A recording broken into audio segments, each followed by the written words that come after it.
Assalamualaikum warahmatullahi wabarakatuh. Kali ini saya akan menjelaskan lanjutan materi minggu lalu yaitu tentang menggambar flora, fauna, dan alam benda. Seperti yang sudah dijelaskan sebelumnya, materi kita berbicara tentang gambar flora, fauna, dan alam benda. Di minggu lalu sudah dijelaskan apa saja objek dalam menggambar itu, yaitu objek flora, fauna, dan alam benda, beserta contoh dan ciri-cirinya. Kemudian, penjelasan atau pengertian dari komposisi dan jenis-jenis dari komposisi. Ada komposisi simetris, asimetris, dan ada memusat atau sentral. Dan kali ini kita akan bahas lanjutan materi berikutnya, yaitu tentang teknik menggambar flora, fauna, dan alam benda. Jadi, pengertian dari teknik dalam menggambar itu adalah cara dalam mempermudah dalam proses menciptakan sebuah gambar. Beberapa tahapan yang harus dilakukan pada saat menggambar sebagai berikut. Yang pertama, mengetahui bentuk dasar dari objek yang akan digambar. Kedua, mengetahui bagian dari objek gambar. Ketiga, menyusun atau menyambung bagian per bagian menjadi gambar yang utuh. Keempat, memberi dimensi gelap terang, baik hitam, putih, maupun yang berwarna. Dan yang kelima, memberi kesan untuk background atau latar belakang. Yang pertama, yaitu teknik menggambar flora.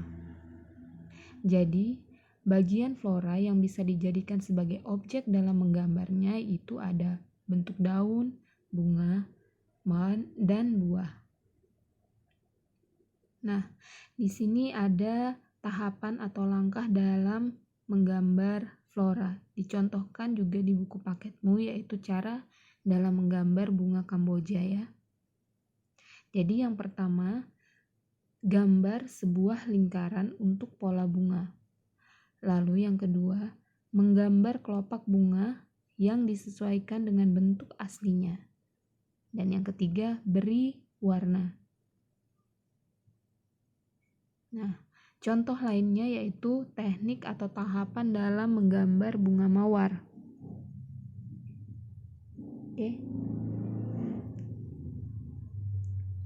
Lalu yang kedua, teknik menggambar fauna atau hewan. Jadi hewan atau kata lainnya fauna memiliki jenis dan bentuk yang beragam. Jadi kamu bisa mulai menggambarnya itu mulai dari badan, kepala, kaki maupun cakarnya. Nah, jadi di sini ada berbagai jenis tahapan dalam menggambar fauna ya.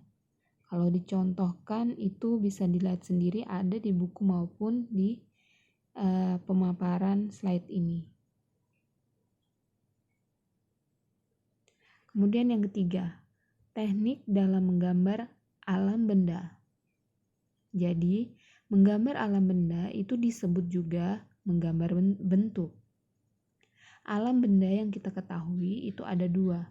Ada yang berasal dari alam dan ada yang buatan manusia. Contoh-contohnya pasti sudah dipahami ya.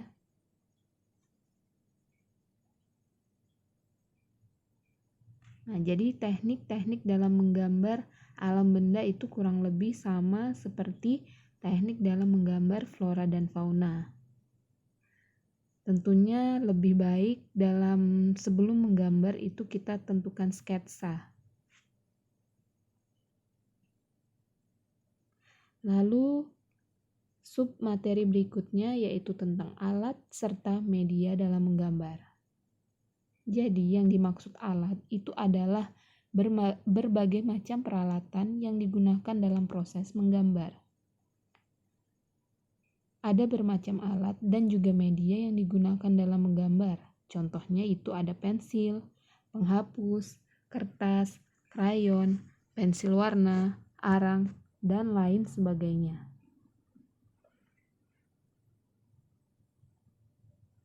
Nah, di sini berbagai contoh gambar dari jenis alat ya. Bisa juga kamu buka buku paketnya atau buku siswa elektroniknya, di situ ada pensil, ada krayon, ada pensil warna, ada pulpen, ada kertas gambar. Nah, untuk jenis-jenis dari alat itu sendiri, misalnya pensil, fungsi-fungsinya sudah lengkap di bukumu, silahkan kamu baca sendiri ya. Jadi jenis pensil itu ada pensil H dan ada pensil B. Yang mana kalau pensil H itu sifatnya keras, cocok membuat garis yang tipis. Pensil B kebalikan dari pensil H, yaitu sifatnya lunak dan cocok untuk membuat garis yang tebal. Lalu pensil warna. Pensil warna ini berfungsi untuk menghasilkan warna yang lembut. Ya. Jadi bisa atau dapat mewarnai gambar dengan cara gradasi.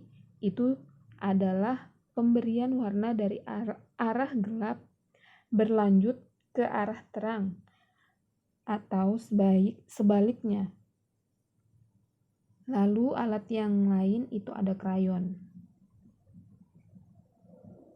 Jadi krayon ini juga berfungsi untuk membuat kesan lembut maupun cerah. Lalu ada pulpen. Pulpen itu berfungsi untuk memberikan arsiran karena dia memiliki karakter yang kuat. Untuk media. Nah, media itu adalah benda yang digambar oleh alat dalam menggambar. Misalnya kertas, papan tulis, kayu, tembok, dan lain sebagainya. Biasanya kan kita menggunakan media berupa kertas ya. Nah, kertas ini ada yang berwarna netral, yaitu putih, abu-abu, atau coklat. Dan juga dapat menyerap serta mengikat bahan pewarna. Terima kasih atas perhatiannya. Untuk selanjutnya saya akan berikan tugas kepada kalian. Selamat mengerjakan. Wassalamualaikum warahmatullahi wabarakatuh.